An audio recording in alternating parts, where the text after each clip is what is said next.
ये जो हमारा टॉपिक है दो सेलों का संयोजन समांतर क्रम में, ये टॉपिक थ्योरी में पूछे जाने वाला टॉपिक है, इसलिए इसको थोड़ा अच्छी तरह से समझिए। और अगर आपने इसको नहीं करके देखा है और आपने इसकी ट्रिक को नहीं समझा सही तरीके से, आप एग्जाम में करके नहीं आ सकते इस क्वेश्चन। इसलिए थोड़ा सा ध्यान दीजिए कि भाई हमें करना क्या है। तो हमने मान लिया कि हमारे दो सेल हैं जिनके विद्युत वाहक बल है E1 और E2 और उनके आंतरिक प्रतिरोध है R1 और R2 और आपने उनको समांतर क्रम में जोड़ दिया है। समांतर क्रम में जोड़ना आप अच्छी तरह से जानते हो, एक सिरों को एक पॉइंट से और दूसरे सिरों को दूसरे पॉइंट से, ये जो क्रम होता है इसको समांतर क्रम कहते हैं। इसका मतलब आपने इनके जो पॉजिटिव टर्मिनल है इनको आगे चल के एक पॉइंट से जोड़ दिया और जो नेगेटिव टर्मिनल है उनको आगे चल के दूसरे पॉइंट से जोड़ दिया, ऐसे ये समांतर क्रम हो गया। आगे आप चाहो तो और ऐसे बढ़ा दीजिए, ये दो सेलों का हो गया समांतर क्रम में संयोजन। अब हमें निकालना क्या है, वही चीज निकालिए जो श्रेणी क्रम में निकाली थी। एक तो इसका तुल्य विद्युत वाहक बल और एक तुल्य आंतरिक प्रतिरोध। आंतरिक प्रतिरोध की कोई प्रॉब्लम नहीं है, जो कॉम्बिनेशन प्रतिरोधों का होता था ना समांतर क्रम में वही होगा, यानी 1/r = 1/r1 + 1/r2। लेकिन मेन काम है तुल्य विद्युत वाहक बल निकालने का। और वास्तव में जो डेरिवेशन पूछा जाता है ना, वो पूछा भी यही जाता है कि दो सेल हैं जिनके विद्युत वाहक बल E1 E2 आंतरिक प्रतिरोध R1 R2 है, अगर उनको समांतर क्रम में जोड़ा जाए तो सेलों का तुल्य विद्युत वाहक बल बताइए कितना आएगा, उसके लिए फॉर्मूला ड्राइव करिए। क्वेश्चन ये आता है। अब क्वेश्चन को सॉल्व कैसे करेंगे, आप अच्छी तरह से जानते हो कि समांतर क्रम में तो सब विभवांतर समान होता है। समांतर क्रम में क्या चीज कांस्टेंट होती है, विभवांतर। इसका मतलब जो विभवांतर इस सेल का होगा वही विभवांतर इस सेल का होगा। विभवांतर का मतलब टर्मिनल पोटेंशियल डिफरेंस। मान लीजिए अब देखिए सेल अलग अलग है, यहां से यहां तक का वायर अलग है और नीचे यहां से यहां तक का वायर अलग है। इसका मतलब इस सेल की जो करंट होगी मान लो उसको I1 और इस सेल की जो करंट होगी उसको I2। अब आप ये नहीं कह सकते कि दोनों को I मानेंगे क्योंकि वायर अलग अलग हो गए। तो यहां पे I1 दिखा रहे, यहां भी दिखाना हो तो भी I1 कहोगे और यहां दिखाना हो तो इसको I2 कहोगे। इस जगह से इस जगह तक एक वायर करंट है और इस जगह से इस जगह तक अलग वायर करंट अलग। ये चीज ध्यान देने की है। विभवांतर दोनों का सेम हो गया। मान लिया हमने वो विभवांतर V है, माना विभवांतर V है, ठीक है। तो विभवांतर दोनों के लिए V हो गया। और अभी अभी हमने बताया था कि अगर सेल से करंट ले रहे हैं, करंट किससे ली जा रही है, सेल से, तो सेल से करंट लेते हैं तो अभी अभी हमने पहले तो E = V + IR फॉर्मूला बताया था, तो वहां से V हो जाता है E - IR। और अब उस विभवांतर को भी मान लिया तो मैं पहले वाले सेल की बात करता हूं। अच्छा, इधर ये करंट यहां से आएगी और ये आएगी इधर, तो यहां पे करंट मान लो टोटल हो जाती है हमारी I और इधर फिर अंदर की तरफ आने वाली करंट भी I। और वास्तव में हम ये भी दिखा सकते हैं कि I की जो वैल्यू होगी वो I1 + I2 के बराबर होगी। ये भी चीज हम समझ गए। ये तो सिंपल सा लॉ हो गया भाई, कितनी करंट आ रही है तो उतनी करंट आगे की तरफ जानी है आगे। हालांकि ये चीज किरचॉफ्स लॉ में भी आएगी आगे। चलिए खैर कोई बात नहीं। अब मैं पहले सेल के लिए लिख रहा हूं बेटा। तो पहले सेल का विभवांतर भी V है और दूसरे सेल का विभवांतर भी V है। तो पहले सेल के लिए आप लिखोगे तो पहले सेल के लिए V = हो जाएगा E1 - I1 R1। देखिए हमारे पास फॉर्मूला है, टोटल दोनों करंटों का सम जो है I के बराबर होगा। तो एक काम करना है, हमें I1 और I2 की वैल्यू निकालनी है पहले। तो यहां से I1 की वैल्यू निकालोगे तो इसे डालना होगा तो ये प्लस का हो जाएगा I1 R1 = ये माइनस का हो जाएगा तो E1 - V और I1 की वैल्यू हो जाएगी E1 - V/R1 equation first. Step समझिए कि क्या स्टेप यूज करना है। पहले सेल को लेकर के करंट का मान निकाल लो, पहला स्टेप। अब क्या करें, दूसरे सेल को लेकर के फिर से करंट का मान निकाल दो। चाहो तो डायरेक्ट लिख दो, अदरवाइज तो ये 3 लाइन स्टेप सॉल्व कर लो। तो दूसरे सेल के लिए लगाओगे तो दूसरे सेल के लिए विभवांतर same V = E2 - I2 R2। इधर आ जाएगा ये आपका I2 R2 और ये E2 माइनस बी, और हमें चाहिए I2, तो I2 की वैल्यू हो गई E2 minus B upon R2, समीकरण नंबर 2। दोनों में सिमिलरिटी है, कोई नई चीज नहीं है। टारगेट क्या रहा? करंट के मान निकालने का। I1 निकाल दिया, I2 निकाल दिया, I1 I2 आ गया। अब अगर मैं टोटल करंट की बात करूं तो total current I equal to कितना? I1 plus I2।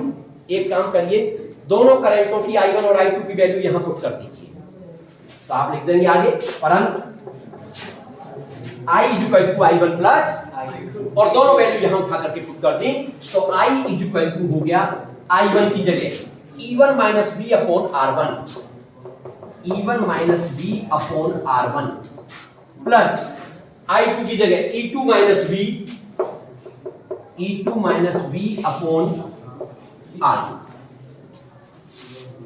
अब अलग अलग कर दो, अब अलग अलग करेंगे, यहां से शुरुआत होती है थोड़ी सी ट्रिक समझने की, वो मैं बताऊंगा आपको। अब अलग अलग करेंगे तो ये हो जाएगा E1 upon R1 minus B upon R1 plus E2 upon R2 minus B upon R2। E1 E2 वाले टर्म जो है एक साइड में लिख लीजिए, पास पास लिख लीजिए उनको, तो I equal to E1 upon R1 plus E2 upon R2। इन दोनों में देखो माइनस का v कॉमन आ रहा है, इन दोनों में माइनस का v कॉमन ले लिया आपने, तो माइनस v कॉमन आ गया, ब्रैकेट में बचा 1 upon R1 plus 1 upon R2। Actual में हम करना क्या चाहते हैं, अब उस बात को समझिए। ऐसे ही हमने वहां भी समझा था कि हम करना क्या चाहते हैं। ये दोनों सेल एक सेल की तरह काम करेंगे, इसका मतलब इसका इक्विवेलेंट फिगर अगर बनाओगे तो इनकी जगह पे एक सेल आ जाएगा और रेजिस्टेंस भी उसका एक हो जाएगा, और करंट टोटल करंट होगी जिसको आई कहोगे। अब इसको कहोगे ई इक्विवेलेंट और इसको कहोगे आर इक्विवेलेंट। इसका मतलब विभवांतर समान रहता है समांतर क्रम में, इसका मतलब अब इसके लिए विभवांतर निकालोगे तो V इक्वल टू हो जाएगा E equivalent minus I R equivalent. ये समीकरण हो जाएगा आपका एक, मान लीजिए इक्वेशन नंबर 1, 2 और 4। आपको अभी 3 कहां गया, 3 को लाने का तरीका बता रहा हूं, सही है। तो जब आप इनका इक्विवेलेंट फिगर बनाओगे तो वहां पे बनेगा V equal to E equivalent minus I R equivalent. इसका मतलब ये है जो समीकरण नंबर 3 तुम लाना चाहते हो उसको इस फॉर्मेट में लाओ कि V इक्वल टू आ जाए, इस फॉर्मेट में बनाओ उसको कि V इक्वल टू आ जाए, क्योंकि हमारा ये V इक्वल टू है, इसलिए इसमें इसको ऐसे सॉल्व करो कि V इक्वल टू आ जाए, और V हमारा ये है यहाँ पे। एक काम करो, इस V वाले टर्म को इधर ले आओ और I को उधर ले चलो। तो जब मैं V वाले टर्म को इधर लाऊंगा तो ये माइनस है तो ये प्लस हो जाएगा, तो V, और चाहो तो R उसको एलसीएम लेके जोड़ भी दो, R1 R2 एलसीएम आ गया, और ये हो गया ऊपर R1 प्लस, हालांकि R2 प्लस R1 होता लेकिन मैंने क्रम से लिख दिया, कोई फर्क नहीं पड़ता उसमें। इधर ले जाएंगे, इन दोनों को भी एलसीएम लेके जोड़ो, तो ये हो गया E1 R2 plus E2 R1 upon R1 R2, ये जोड़ा केवल, और I को उधर ले गए तो माइनस का I। लेकिन हमारा टारगेट है V निकालने का। अब V निकालने का टारगेट है तो V निकालने के लिए इसको उधर ले जाना पड़ेगा, लेकिन इसमें देख रहे हो R1 R2 तो डिवाइड में है, तो जो चीज डिवाइड में होती है वो मल्टीप्लाई में जाती है, और R1 प्लस R2 ऊपर है मल्टीप्लाई में, तो वो डिवाइड में आएगा। तो जब R1 R2 को ऊपर ले जाओगे तो इसमें तो R1 R2 से R1 R2 और नीचे आ जाएगा R1 प्लस, तो V इक्वल टू हो जाएगा E1 R2 plus E2 R1 upon R1 plus R2 minus I अपनी जगह पे। अब I अपनी जगह पे आ गया, बाकी जो बचा हुआ है उसको लाइए, तो R1 R2 ये तो ऊपर पहुंच गया, और अपॉन में आ गया R1 प्लस समीकरण नंबर 3। क्यों लिखा था मैंने समीकरण 4 को पहले, जिससे तुम्हें यह पता चल जाए कि लाना क्या है। आपको V की वैल्यू लानी थी और आपने V की वैल्यू लिया। अब कंपैरिजन देखो, V की जगह पे V, ये पूरा जो दिख रहा है आपको ये किसकी जगह पे दिख रहा है? ई इक्विवेलेंट की जगह पे, और माइनस माइनस आई की जगह आई, और ये जो पूरा दिख रहा है ये किसकी जगह दिख रहा है? आर इक्विवेलेंट की जगह पे। हम यही तो लाना चाह रहे थे। इसका मतलब फ्रॉम कंपेयरिंग इक्वेशन 3 एंड 4 या समीकरण 3 और 4 की तुलना करने पर ई इक्विवेलेंट का फॉर्मूला आ गया आपका E1R2 प्लस E2R1 बटे R1 प्लस R2। ये बहुत इंपॉर्टेंट रिलेशन है, अक्सर इसी रिलेशन को डेरिवेशन में पूछता है। और R इक्विवेलेंट भी लिख दो, R इक्विवेलेंट हो गया R1 R2 बटे R1 प्लस R2। इसे नहीं पूछता नॉर्मली, क्योंकि ये तो क्या है, ये तो समांतर क्रम वाला ही है। आप अगर इसको उल्टा कर दोगे 1/r इक्विवेलेंट कर दोगे तो ये 1/r1 प्लस 1/r2 ही आ जाएगा, लेकिन मेन इसको पूछता है। ये इंपॉर्टेंट टॉपिक है, इसलिए सेलों के कॉम्बिनेशन से कभी भी थ्योरी में कोई क्वेश्चन पूछा जाएगा वो केवल ये पूछा जाएगा। इसके अलावा जितने भी सेलों के कॉम्बिनेशन के टॉपिक है केवल और केवल आपको न्यूमेरिकल की ट्रिक बताएंगे, आपको न्यूमेरिकल सॉल्व करना सिखाएंगे। बाकी इसके अलावा जितने भी है उनसे आप न्यूमेरिकलों को सॉल्व करना सीखिए, लेकिन जब ये आ गया थोड़ी सी चीज़ें और समझनी होगी, क्योंकि यहाँ से अभी कुछ ट्रिक निकालना बाकी है, और वो ट्रिक क्या है उसको थोड़ा समझने की कोशिश करिए। देखिए ये तो हमने आ गया, थ्योरी में यही पूछा जाएगा, लेकिन यहाँ पर न्यूमेरिकल के लिए क्या ट्रिक निकाल करके लाएं उस पर थोड़ा सा बात करते हैं। जैसे मान लीजिए